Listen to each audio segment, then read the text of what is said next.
this person's, I guess, asking a question. A person rising from the dead would be extraordinary, they say.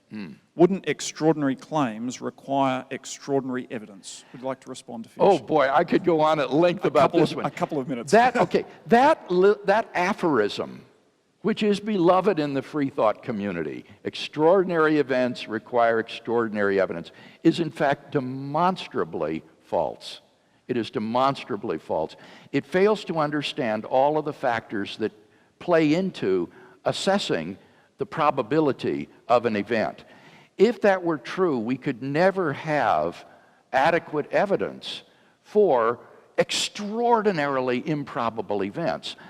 For example, a pick in last night's lottery, against which the odds are millions to one.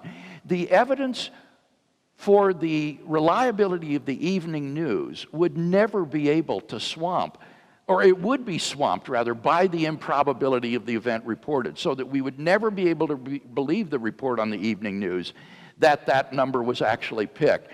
So this would lead to skepticism concerning non-supernatural but highly improbable events. What probability theorists came to understand is that you also need to consider how likely would the evidence be if the event had not occurred. In other words, how likely is it the evening news would announce just that number if that weren't the number that was picked?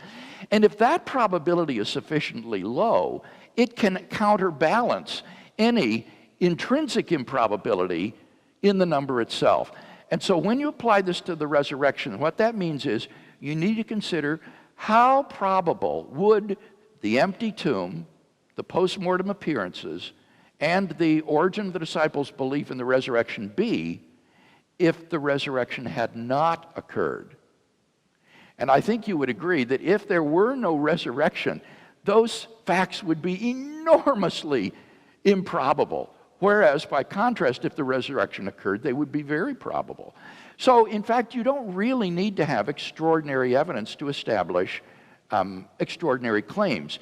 You just need to show that the evidence is more probable on the hypothesis than it would be on the denial of the hypothesis.